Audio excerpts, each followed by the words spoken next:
जय श्री कृष्णा, राधे राधे। ओम नमः शिवाय। प्रेम से बोलिए लक्ष्मी नारायण भगवान की जय हो।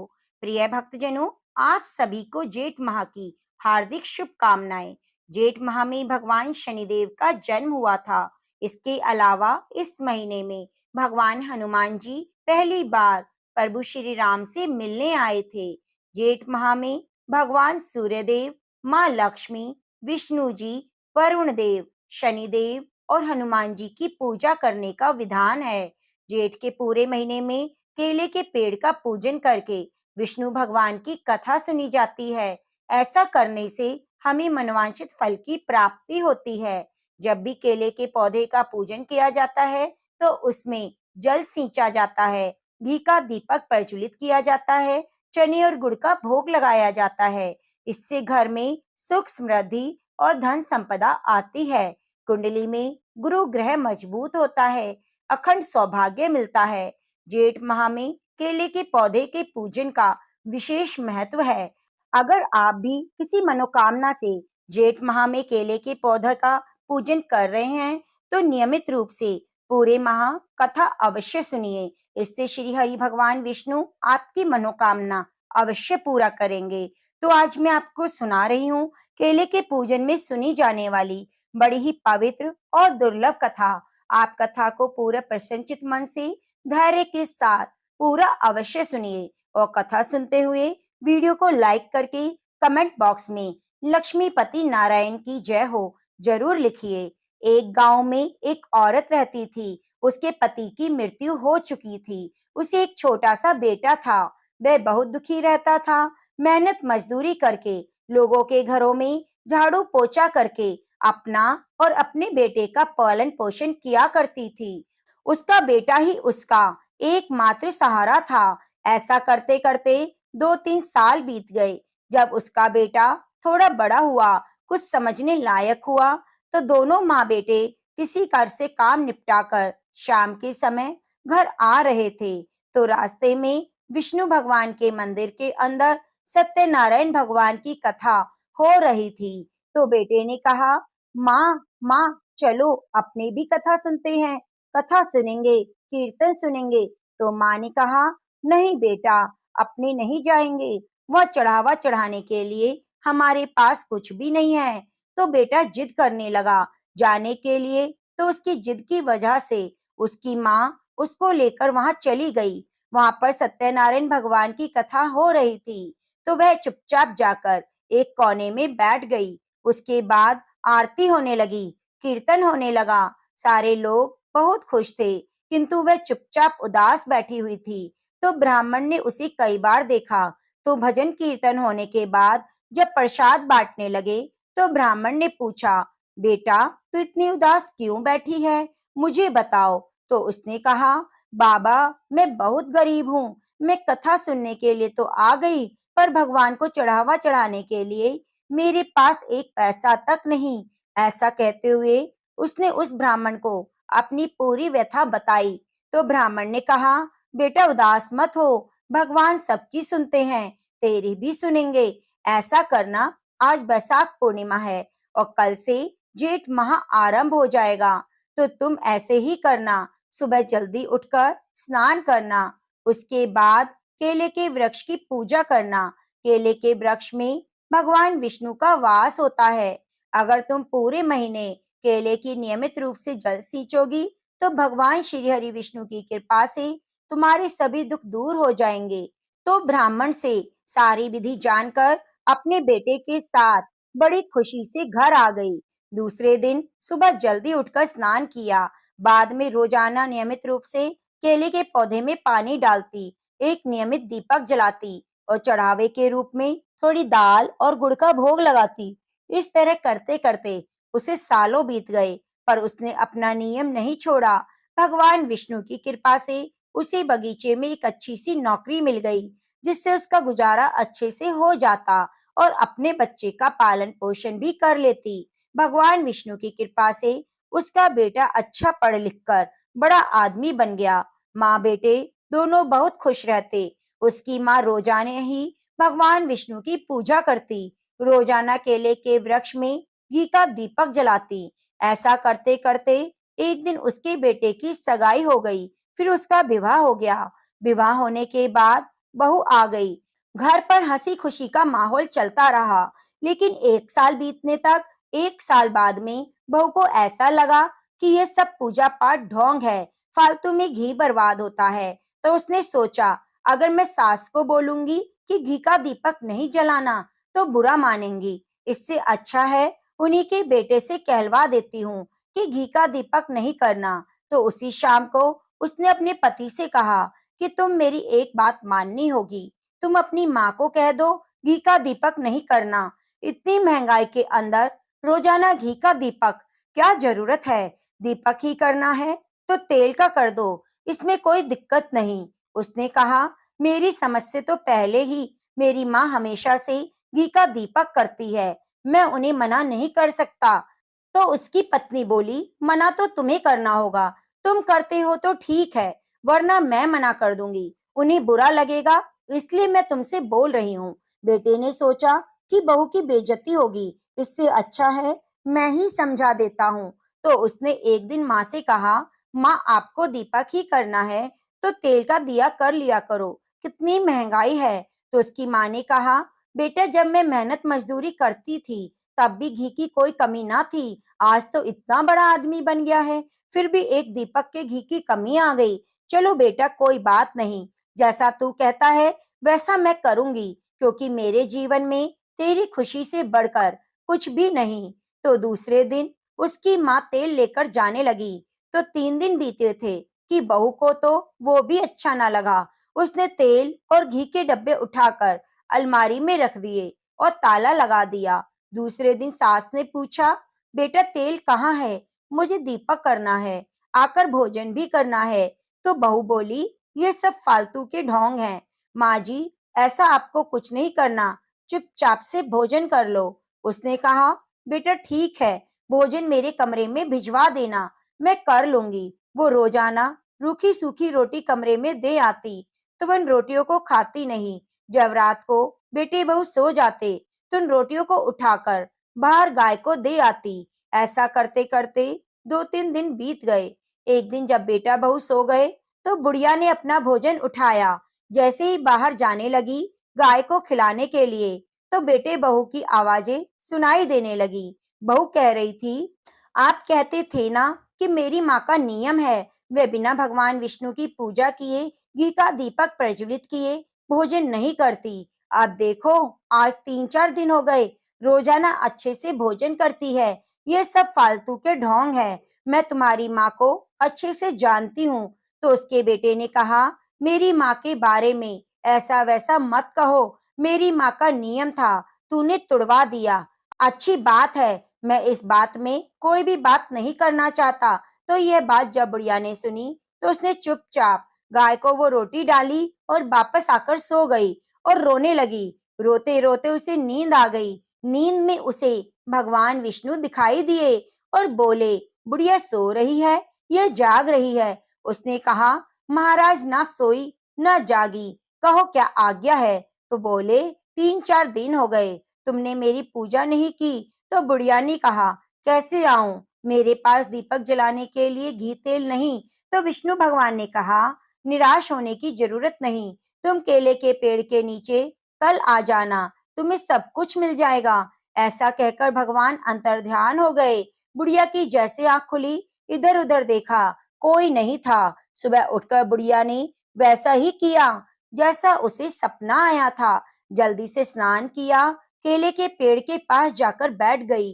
तो वहां देखा, वहां तो पहले से ही एक दीपक था, उसके अंदर घी था, बाती थी, बिना जलाई हुई थी। तो बुढ़िया इधर उधर देखने लगी, क्या पता किसी और का दीपक हो। तभी उसी पेड़ में से आवाज आई, हे बुढ़िया माई, तुम्हारे लिए है ये घी का दीपक, तुम जलाओ, भोग लगाओ, कथा कहो, फिर घर जाकर भोजन कर लेना। यह देखकर बुढ़िया खुश हो गई। बड़े ही प्रसन्नचित मन से केले के वृक्ष की पूजा की, कथा कही और फिर घर आ गई। घर आकर बड़ी खुशी से भोजन कर लिया। अब बुढ़िया के तो रोजाना का नियम बन गया। रोजाना सुबह उठकर स्नान करती और सीधा केले के पौधे के पास चली जाती। वह सब कुछ उसे तैयार मिलता। कथा कहती, पूजा करती, दीपक जलाती और घर आ जाती। एक दिन की बात है, उसकी बहू के भाई भाभी आए हुए थे। बहू ने सोचा आज हलवा बनाऊंगी, तो उसने घी निकालने के लिए जैसे अलमारी का ताला खोला, उसके अंदर घी के डब्बे को खोलकर देखा तो डिब्बा तो आधा था। उसने जल्दी से अपने पति को बुलाया और बोला, देखो तुम्हारी माँ ने घी चुरा लिया। तो उसका बेटा बोला, ऐसा मत बोलो, मेरी माँ चोरी नहीं करती, तुमने ताला लगाया था, फिर भी मेरी माँ ने घी कैसे चुराया? बोली, वो मुझे नहीं पता, चोरी तो तुम्हारी माँ ने ही की है। चलो अब एक बार मेरे भैया भाभी को खाना खिला देती हूँ, वे चले जाएंगे। कल से देखना, इस अलमारी की और तुम्हारी माँ की दोनों की निगरानी करती हूँ। दूसरे दिन दोनों बैठ गए तो उसकी माँ तो अलमारी की तरफ आई ही नहीं, सीधा स्नान किया और बाहर चली गई। तो दोनों ही पीछे पीछे चले गए। बुढ़िया सीधी केले के पौधे के पास गई। वह उन्होंने देखा दीपक पहले से पड़ा है, बाती लगी हुई है। बुढ़िया ने दीपक जलाया और पूजा करने लगी। पूजा करने के बाद बुढ़िया पौधे से लिपटकर बुरी तरह से रोने लगी और कहने लगी, भगवान ऐसी पूजा का और ऐसे घी का क्या करूं? मेरे बेटा बहू मुझसे बोलते तक नहीं। जिस बेटे को इतनी कठिनाइयों से मैंने पाला, वे आज मुझसे बात नहीं करता। बहू कहती है तू चोर है। अब भगवान आप ही बताओ, मैं कहाँ जाऊं? आप क्यों मेरी परीक्षा ले रहे हो? मुझे कितनी परीक्षाएं देनी है? मैंने ऐसा कौन सा बुरा कर्म कर दिया जिसकी वजह से मुझे आज ये दिन देखना पड़ रहा है? ऐसा कहते हुए वे बुरी तरह से फफक फकक कर रोने लगी। तो उसकी करुण हृदय की पुकार सुनकर भगवान विष्णु प्रकट हो गए और बोले, बुढ़िया घर जा, सब कुछ ठीक हो जाएगा, रोने की जरूरत नहीं। बेटा कभी भी अपनी माँ से विमुख नहीं हो सकता। तो ऐसी बात सुनकर भगवान विष्णु साक्षात प्रकट देखकर बेटे को बहुत ही दुख हुआ और वह करुणा से भर गया। उसकी पत्नी से कहने लगा, माँ के खिलाफ जाकर ऐसी जिंदगी जीने से तो मरना बेहतर है। आज तुम्हारे शक ने मेरी माँ की पूजा भाव और श्रद्धा भक्ति को कलंकित किया है। मैं ये कैसे भूल सकता हूँ कि मेरी माँ ने मुझे कितनी कठिनाइयों से पाला था।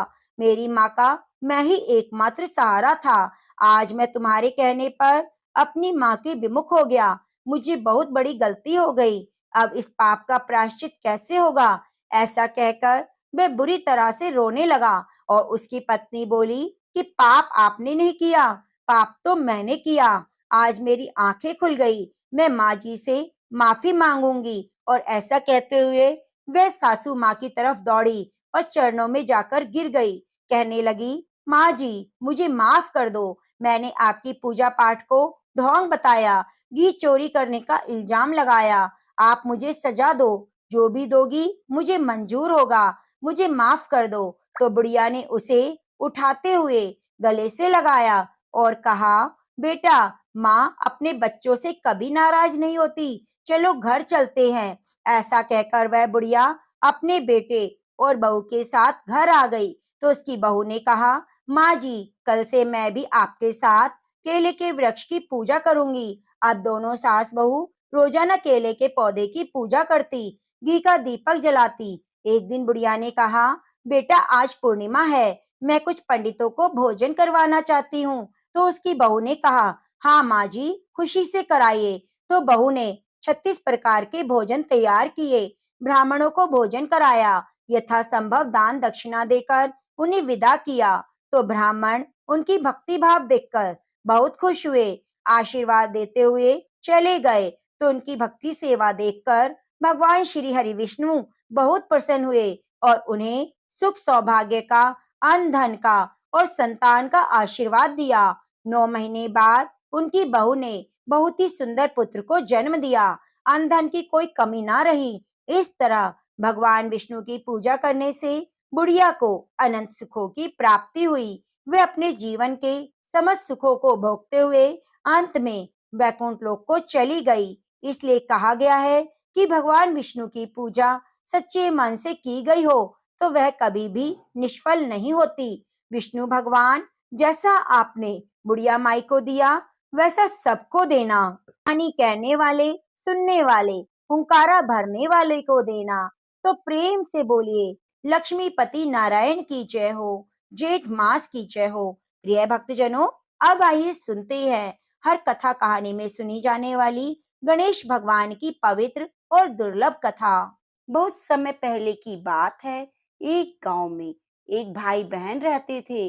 भाई बहुत गरीब था, पर उसकी बहन तो पैसे वाली थी। जब बहन की ननंद का विवाह हुआ, तब बहन ने अपने भाई को विवाह में नहीं बुलाया और ना ही कोई निमंत्रण भेजा।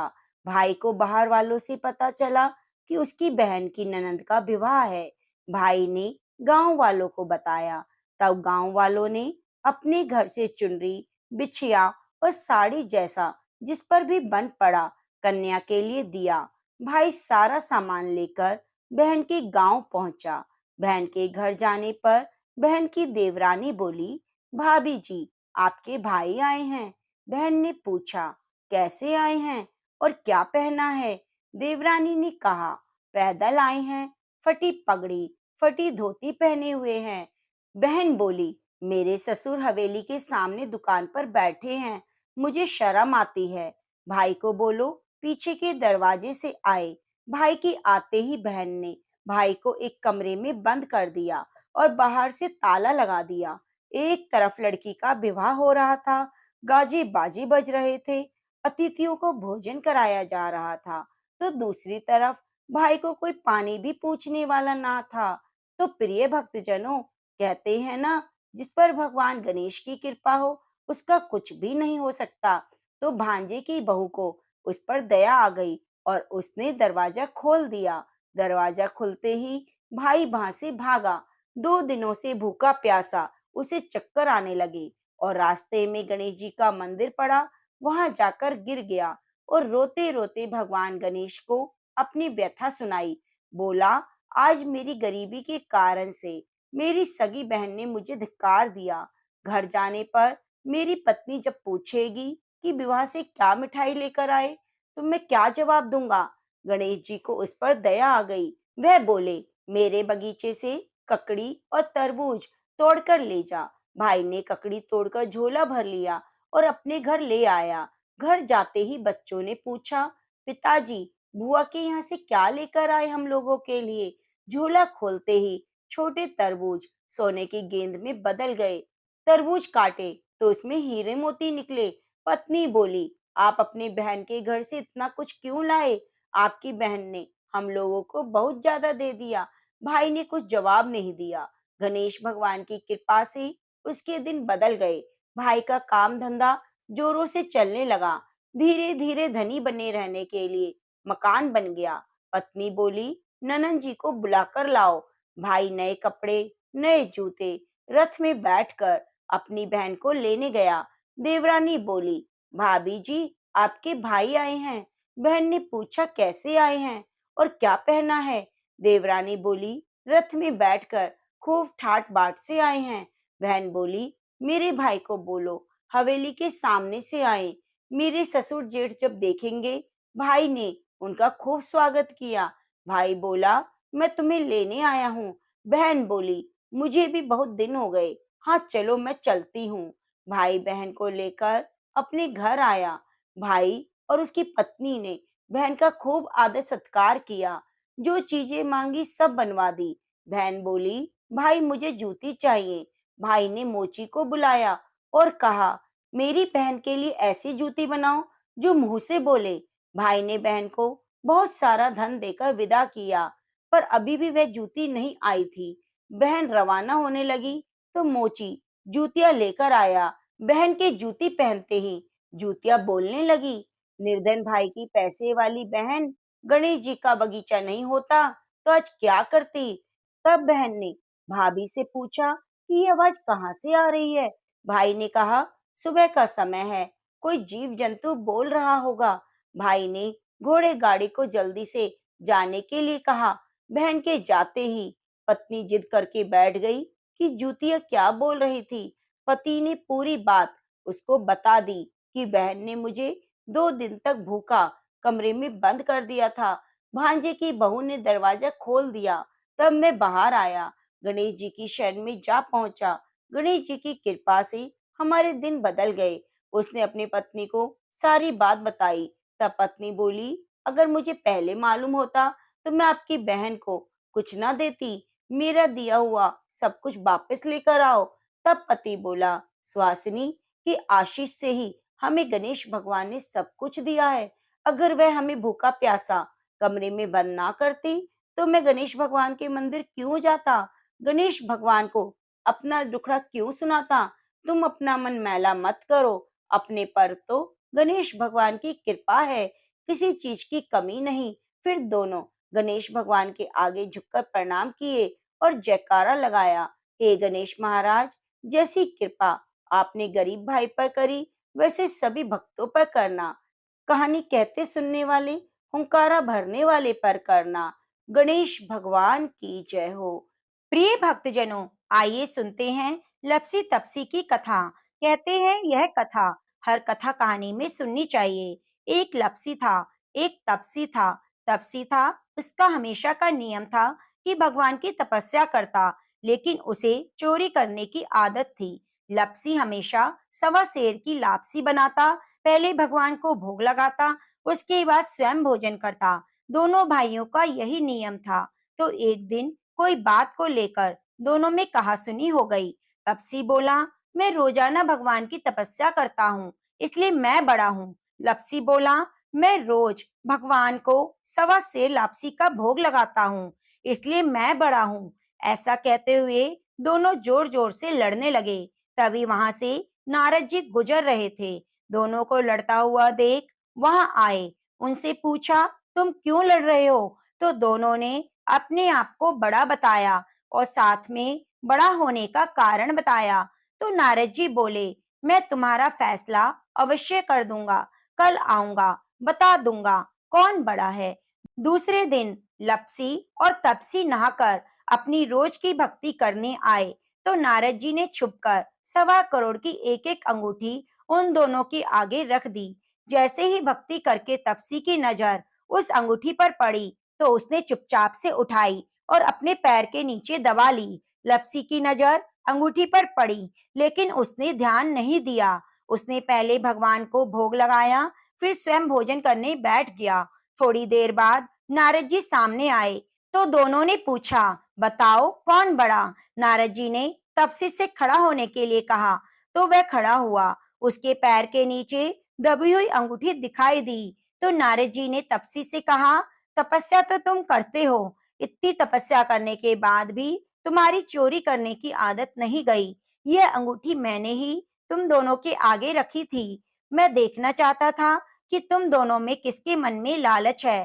तो तूने अंगूठी दिखाई पड़ते ही झट से अपने पैर के नीचे दबा ली। लेकिन लपसी का ध्यान अंगूठी पर गया, फिर भी उसने अंगूठी नहीं उठाई, ना ही अपना ध्यान भटकाया। उसने सिर्फ भगवान को ध्यान में रखा, भोग लगाया और स्वयं भोजन किया। इसलिए लपसी बड़ा है। तुम्हें तुम्हारी तपस्या का कोई फल मिलने वाला नहीं। जितनी चाहे मर्जी तुम तपस्या कर लो, तुम्हें कोई फल नहीं मिलेगा। तो तपसी को यह सुनकर बहुत दुख हुआ, वह शर्मिंदा हुआ। नारद जी से माफी मांगी और कहने लगा, आज तक मेरी गलती माफ करो, मुझे बताओ मेरी तपस्या का फल कैसे मिलेगा? आज के बाद मैं कभी चोरी नहीं करूंगा। तो नारद जी ने कहा, यदि कोई गाय और कुत्ते की रोटी नहीं बनाएगा तो उसका फल तुझे मिलेगा। कोई आदमी ब्राह्मण को भोजन कराकर दक्षिणा नहीं देगा तो उसका फल तुझे मिलेगा। यदि कोई सूट साड़ी देकर उस पर भेंट स्वरूप रुपए नहीं देगा तो उसका फल तुझे मिलेगा। अगर कोई व्यक्ति दिए से दिया जलाएगा तो उसका फल तुझे मिलेगा। कोई औरत आंगन लीपकर चौका नहीं लिपेगी तो उसका फल तुझे मिलेगा। कोई व्रत में सारी कहानी सुन लेगी लेकिन तुम्हारी कहानी नहीं सुनेगी तो उसका फल भी तुझे मिलेगा। उसी दिन से हर व्रत कथा कहानी में लपसी तपसी की कहानी कही और सुनी जाने लगी। तो प्रिय भक्तजनों, यह थी जेठ माह में सुनी जाने वाली केला पूजन की कथा। उम्मीद करती हूँ आपको सभी कथाएं पसंद आई होंगी। भगवान विष्णु की कृपा सदा आप पर बनी रहे। आपसे निवेदन है, आप हमारे चैनल को सब्सक्राइब करके ज्यादा से ज्यादा शेयर कीजिए और कमेंट बॉक्स में लक्ष्मीपति नारायण की जय जरूर जरूर लिखिए।